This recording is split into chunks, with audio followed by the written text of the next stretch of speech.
je suis en compagnie aujourd'hui de Sylvain Carle. Sylvain Carle qui est un passionné des nouvelles technologies en général. Sylvain, salut. Bonjour, bonjour. Il y a un mouvement très intéressant. En fait, un des grands avantages, je pense, d'avoir eu une certaine dépression dans l'industrie, c'est que ça enlève tout l'extra, le superflu, puis ceux qui étaient là juste par opportunisme.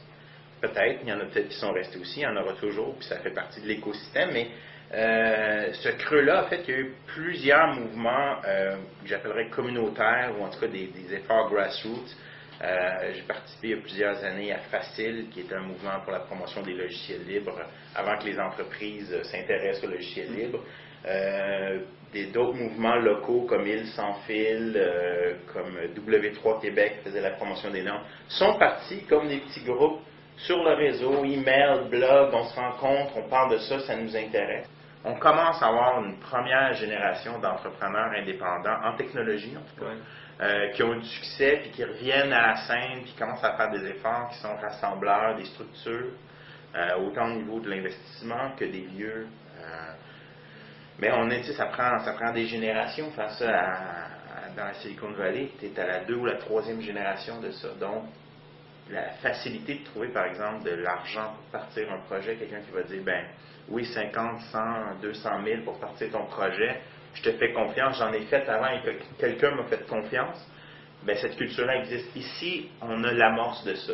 Je sais qu'il y a des groupes qui commencent à organiser des nouveaux fonds d'investissement dans ce qu'on appelle le angel, donc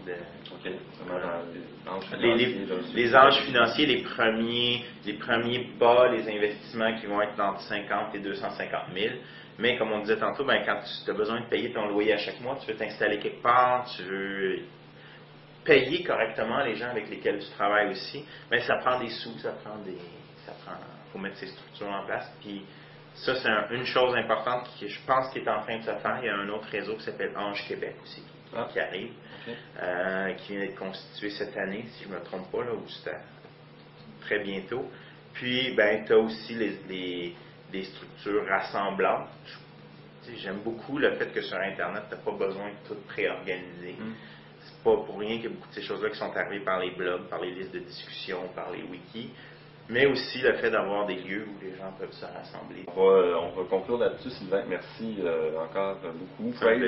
Praise.com, donc on peut aller voir. Oui, praizd.com, il y a un blog qui est là pour l'instant. Bientôt, on va avoir notre page d'accueil pour le lancement du site de Praise.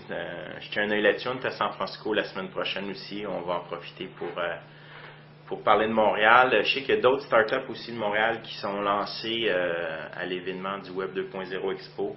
Je vais couvrir ça, je vais bloguer là-dessus. Donc, suivez ça sur mon blog. Et aussi je vais probablement publier ça, pas probablement, mais ça va être aussi publié sur Espace Canoë. Ça se fait en collaboration avec Canoë pour ça. Plug de conclusion.